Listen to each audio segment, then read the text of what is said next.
Go. You gentle Romans, Peace, ho, let us hear him. friends, Romans, countrymen, lend me your ears. I come to bury Caesar, not to praise him. The evil that men do lives after them. The good is oft interred with their bones. So let it be with Caesar. The noble Brutus had told you Caesar was ambitious. If it were so, it was a grievous fault, and grievously had Caesar answered it. Here, under leave of Brutus and the rest, for Brutus is an honorable man, so are they all honorable men, come I to speak in Caesar's funeral. He was my friend, faithful and just to me. But Brutus says he was ambitious, and Brutus is an honorable man. He hath brought many captives home to Rome, whose ransoms did the general coffers fill. Did this in Caesar seem ambitious? When the poor have cried, Caesar hath wept. Ambition should be made of sterner stuff. Yet Brutus says he was ambitious, and Brutus is an honorable man.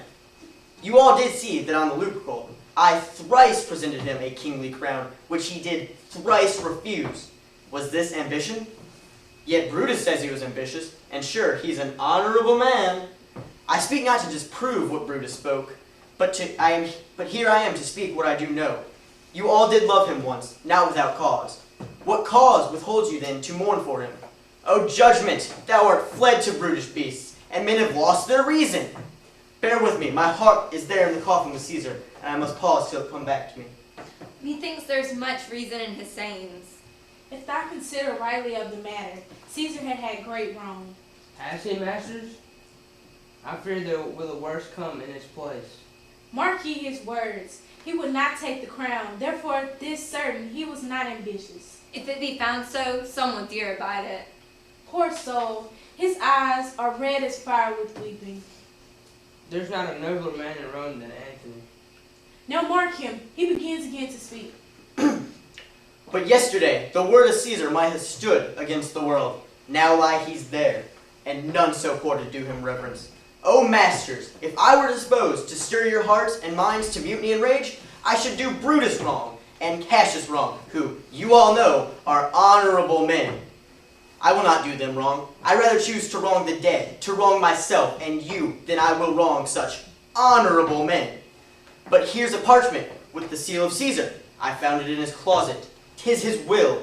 Let but the commoners hear this testament, which, pardon me, I do not mean to read. And they would go and kiss dead Caesar's wounds, and dip their napkins in his sacred blood. Yeah, beg a hair of him for memory, and dying, mention it within their wills, bequeathing it as a rich legacy unto their issue. We will hear the will. Read, Mark Antony. The will, the will, we are here, Caesar's will. Have patience, gentle friends. I must not read it. It is not meet you know how Caesar loved you. You are not wood, you are not stones, but men. And being me, hearing the will of Caesar, it will inflame you, it will make you mad. 'Tis good you know not that you are his heirs, for if you should, oh, what would come of it? Read the will. We'll hear it, Antony. You shall read us the will, Caesar's will. Will you be patient? Will you stay a while? I have overshot myself to tell you of it. I fear I wrong the honorable men whose daggers have stabbed Caesar. I do fear it. They're traitors, honorable men. The will, the testament. They were villains, murderers. The will, read the will. You will compel me then to read the will? Then make a ring around the corpse of Caesar, and let me show you him that made the will. Shall I descend, and will you give me leave? Come down. Descend. You shall have leave. A ring, stand round. Stand from the hearse, stand from the body. Room for Antony, most noble Antony. Nay, press not upon me. Stand far off. Stand Stand back, room, bear back. If you have tears, prepare to shed them now.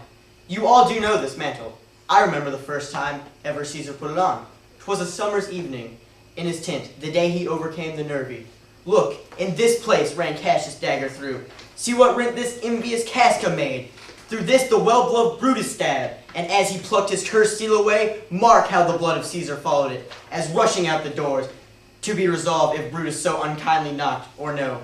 For Brutus, as you know, was Caesar's angel. Judge, O you gods, how dearly Caesar loved him. This was the most unkindest cut of all.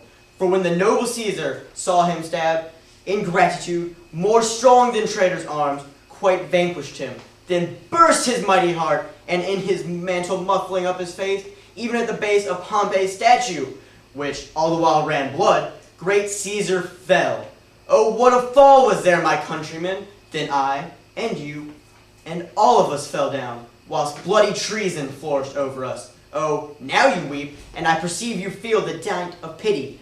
These are gracious drops. Kind souls, what weep you when you but behold our Caesar's vesture wounded? Look you here is himself, marred as you see with traitors. Oh, piteous spectacle. Oh, noble Caesar. Oh, woeful day. Oh, traitors, villains. Oh, most bloody sight. We will be revenged. Revenge about, seek, burn, fire, kill, slay. Let not a traitor live. Stay, countrymen.